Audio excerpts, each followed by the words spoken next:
What is up, guys? Zan from the Zan Madden channel. In today's video, we're going to show you guys an easy dot that you guys can cook up out of the strong H-wing formation in the Oakland Raiders playbook. But before we get into the video, guys, please do me a favor, hit that subscribe button. Also, make sure you guys hit that notification bell so you don't miss an upload when I upload daily here on the Zan Madden YouTube channel.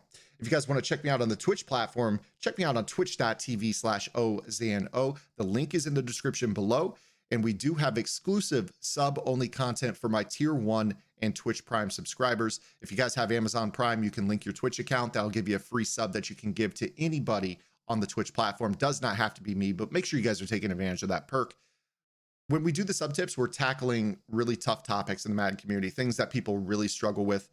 Things like, how do I stop tight offset tight end? How do I stop split close? What are you doing against stopping the run? In fact, we just released a 30-minute run defensive seminar for my subs just this past week. That's totally available to you guys if you guys want it. 30 minutes, a half hour out of the 3-4 bear, teaching you how to shut down pretty much every single run in the Oakland Raiders tour. So speaking of the Oakland Raiders tour, let's go ahead and get into today's video. We're going to be taking a look at the play F trail. Now, this is a play that I cooked up earlier in the year along with Antcap. Antcap and I were kind of popping around that strong H-wing formation, and he realized that the dive stretch looky was a really hard to stop combo. This was back when the most popular run scheme was I form H tight, and people weren't really using this formation as much.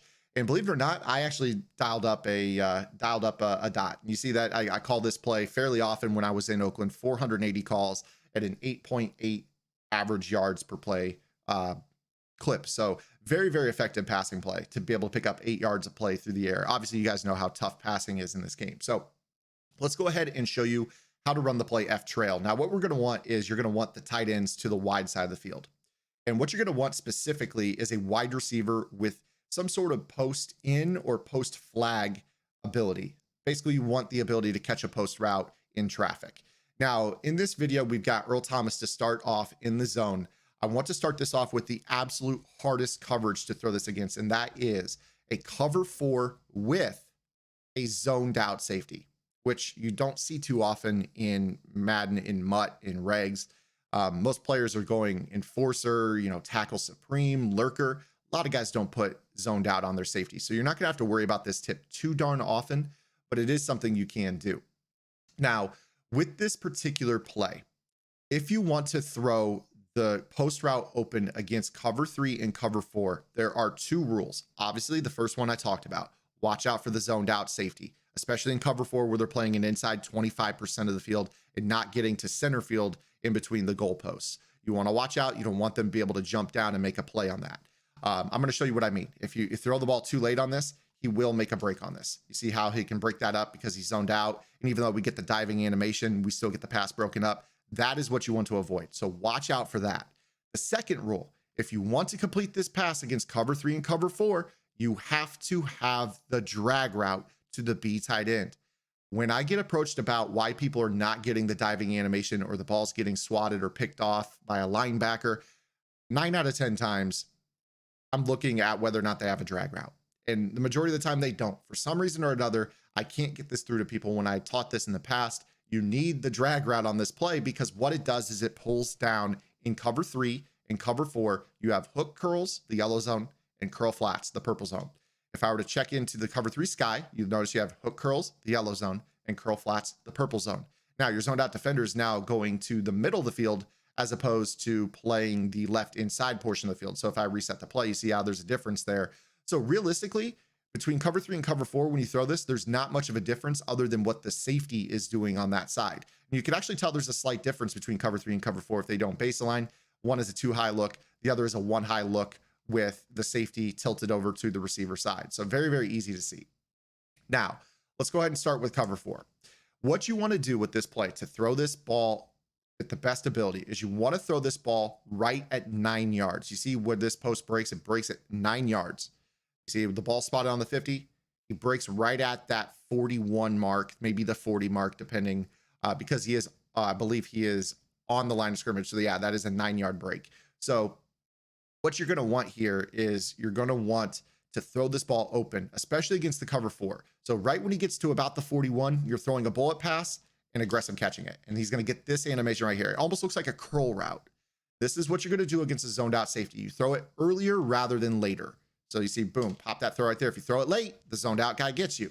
You want to be able to throw the ball right when he gets to the 9-yard. It's better to be early on this throw than it is to be late. Now, here's where we start to get into trouble. You throw it too early, that's where the purple zone can swat it. So you have to get this down in practice mode. You see right here, you throw that ball just a hair later, but not too late that the safety breaks on it. You're going to be able to find that sweet spot. So there's a micro fraction of a second where too late gets you swatted by a zoned out quarter, but there's a micro fraction of a second where too early gets you swatted by a purple zone. So you have to find that sweet spot. And if you do that, you're going to be able to make this throw consistently. Now, what I want to do here is I want to go ahead and take away the drag route. So the next thing I'm going to do is I'm just going to put the B receiver on a streak, and we're going to try to throw the same play. So you're going to see, boom, I got to throw that. You see how deep that curl flat is dropping when there is no drag on the field? I want you to pay attention to this. Super, super easy to see. You see that you've got this curl flat zone. It is going to drop way out underneath. I mean, he's dropping to the 40-yard mark when we go to throw this ball. So you see that he's like dropping straight back. He's not really getting lateral. Like you expect a curl flat to kind of like fan out a little bit into this area. Because we don't have that drag, that guy's now running a streak. You don't have that drag attacking this side of the field underneath. That allows this purple zone to really bite back on this throw. Let me go and compare that to the drop you're going to see here.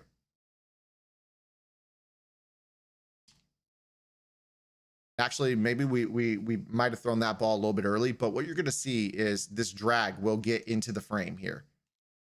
Yeah, you see how he bites down? Actually threw that ball just a little bit early on the previous play. But you see how that purple zone bites down on that drag. So that is why the drag is important. You see that this guy drops off initially into that same area that he was covering just a couple plays ago. But he's like, oh, I have a drag, and he basically breaks his drop and is now looking. You can see that he switches right there. He kind of stutters. He's looking at this guy dragging underneath 88. That allows us to make that throw. Now, we started off with the hard part. That was cover 4. That's the hardest one to beat. Cover 3 is so much easier because this safety, even though he looks like he's closer to Hopkins, is going straight to center field. So you're going to be able to make this throw. I mean, you could throw this ball. I mean, you could throw it late against cover 3. You saw right there, I threw that ball later than I ever threw it against cover 4. You do not have to worry about this throw against cover 3. You know, maybe if they do something like this where they like play cover 3 and then they put the safety down there, that's going to be rare. And I'll explain why here in a second. But, you know, if we do it that way, there might be a situation where you can kind of break it up. But you see, if your timing is right, you get that same diving animation every single time. So as long as you're just on your game with your timing, there's really no world in which they break it up. You see right there, even a zoned out guy, just kind of a swatting attempt in the post flag elite jumps in front of it. Now, here's why I say you're not going to see people that are going to run a cover 3 and do this. Because this safety is now responsible for getting to center field from the left side of the field. What you can end up doing is, if you see that, the first thing I'm going to do is I'm going to put my tight end on a streak route. And then I'm probably just going to go ahead and, like, honestly, you don't really have a corner route on this play that you could do this with. But, you know, put this dude on a smart out route and get him out attacking that third. And that's going to allow you to really pop an outside pass lead on this throw. Now, obviously, Fells is slower than Sin, so don't worry about Fells. But because they don't have that middle third in center field, you could just throw this ball directly behind this hook curl defender as soon as they get behind them. Plus, guys, if you have a matchup nightmare in this spot, which I know a lot of you guys love matchup nightmare at tight end, you could throw this ball right here, and you're going to be able to aggressive catch both of these linebackers because of the matchup nightmare. But you see how out of position Earl Thomas is right here. If we have a faster tight end, we're getting him out here into this area and throwing an outside pass lead into this seam and possession catching it for 30 yards. So that's why you're not going to see the cover 3 like that. So basically, you're going to see the majority of your opponents probably go to a cover 4, and then they might press. That might be where you see that the most. Now, here's what I love when your opponents go to a cover 4 press. I love to go where my fullback will motion out, and I'm sending him vertical. I'm just going to go straight vertical with him on this play, and I want to run off that coverage. If I know it's cover 4, I'm also going to smart route down my corner route. So you see how this corner route breaks at 11 yards? I'm going to smart route it down to 10. I want him to get open sooner rather than later. And you're just going to throw this ball out underneath the cover 4. You see how that's a very easy runoff. If you see them pressing their cover 4, motion that angle route out of the backfield. Now, another thing you could do with this play, and I love to do this, this is going to completely take away your post options. I find it that it's best when your opponent goes to hard flats. So, if you catch them in hard flats, this will open up everything. I love to go with a little motioned flat to the B, and I love to put my running back on the wheel. So what we're effectively doing here is we're going to flatten out the coverage to the sideline with Akins on the flat route. We're going to throw the wheel to the inside to hide as he cuts up the seam. But we also have those 2 vertical routes, Fells off the line that they have to respect, especially if you have matchup nightmare. And you also have Hopkins that can still run his post route if they're playing hard flat coverage. You can still make that throw with timing. And then what you end up with is they have to decide with their user, okay, do I go guard the wheel screen to the running back? In which case the angle route to the fullback is open. So you see right here, the angle route will cut open. So I'll show you what I mean right there. Like they have to play an either or, right? So a lot of times when they recognize the tight end to the flat and the running back wheeling, they chase it, right? In which case you're going to be able to be like, okay, well, I'm just going to throw this angle right, boom, right there. You're going to be able to pick up the yardage after the catch to the angle route.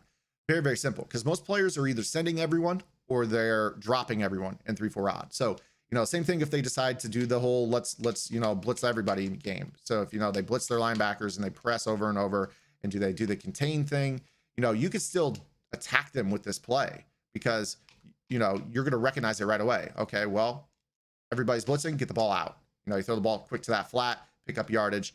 You could either throw the angle route, you could throw the flat to the tight end, you could throw the wheel to the running back, you could throw the ball quick off the line to the tight end. There's too much to guard on this play. So very, very easy to attack the blitz or the all-out drop coverage. Now, again, if they go back to, say, like the cover 3, whatever they're playing, it doesn't really matter the coverage, right? So they're playing hard flats. Maybe this time they take the angle route, right? So they sit on that angle route. So you go to the same thing. Here's your setup. You go to your motion or whatever. Now they're guarding the angle route. Well, you're going to go ahead and throw this wheel route inside pass lead. So you see right here how this play is a real nightmare to defend, because you can actually get your running backs involved on top of the diving post, on top of the corner routes. Now, here's the other thing I love about this play. If you catch them in off coverage whatsoever, especially cover 3, I love to, if you see that outside corner on the receiver off coverage, even though that corner on the right looks like he's in press coverage, motion Gillespie out. You notice how that guy drops into off coverage, right? I love to throw this ball immediately to the Texas route. And the reason is for some reason they do not respect the angle route off the line. So you see I can just click on and rack that up field for like 9 yards, 10 yards. Super, super easy throw that you can make. So again, you see right here, here's cover 4. I think it's the same deal with cover 4 as well. So you see right here, he drops off. We're going to throw that. We're going to rack it, get upfield, pick up a gain of about 12, 15 yards on that throw. Super, super easy. Now, what about cover 2? Cover 2 is, this is a pretty easy coverage to dissect as well. I love to hit this corner route. It's very, very simple. Hit the corner route. Super, super easy. I'm not a big fan of trying to throw the diving post, and you're going to see why here. I mean, it's there, but like, I don't know, the cloud flats on his back, the deep half safety can kind of try to break on it a little bit. It's there. Don't get me wrong. Like, you could definitely throw it, but I prefer the route to, you see right there, we're able to snatch that from in front of Earl Thomas the second time. I love this corner route. This corner route is so good against cover 2. So if you catch your opponent in cover 2, you're gonna see the corners basically rolled down in coverage, but not quite all the way in press. You're gonna be able to just streak the B receiver.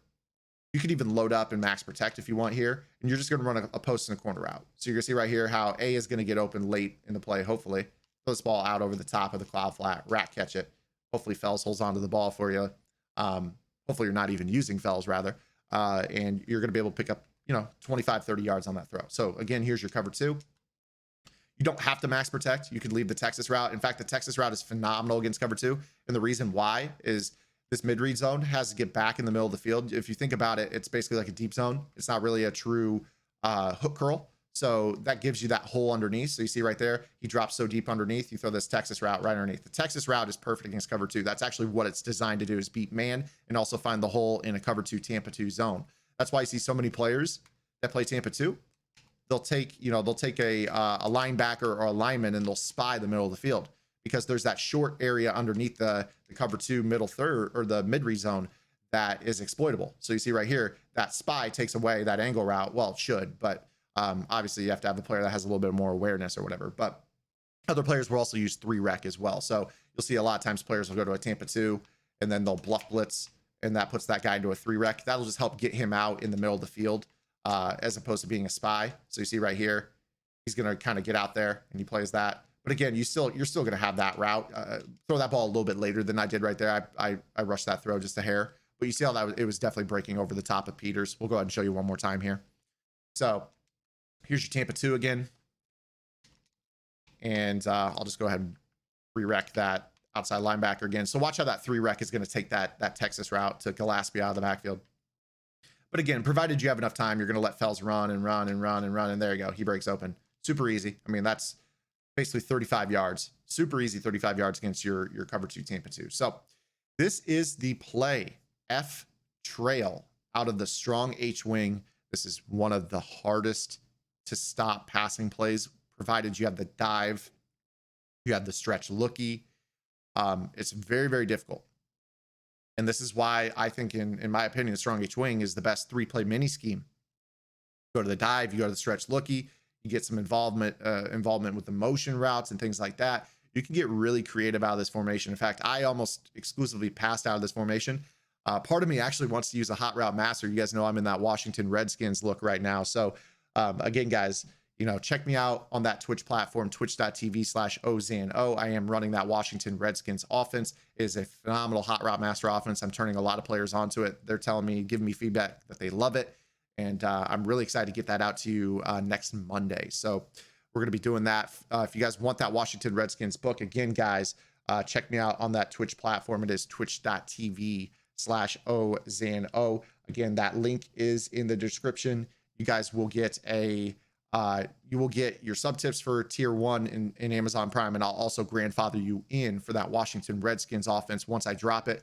Once I drop that next Monday, it will be a tier 2 sub only. So if you guys want in early, you guys can get it actually free. Like I said, that Amazon Prime, link it to your Twitch account and get a Twitch Prime account that you can give to, or a sub that you can give to anyone for free. So hopefully you guys enjoyed the video today. If you did, make sure you give it a thumbs up. As always, I'm looking forward to your comments, your critiques, your criticisms, and we'll see you guys tomorrow. Until then, this is Zan.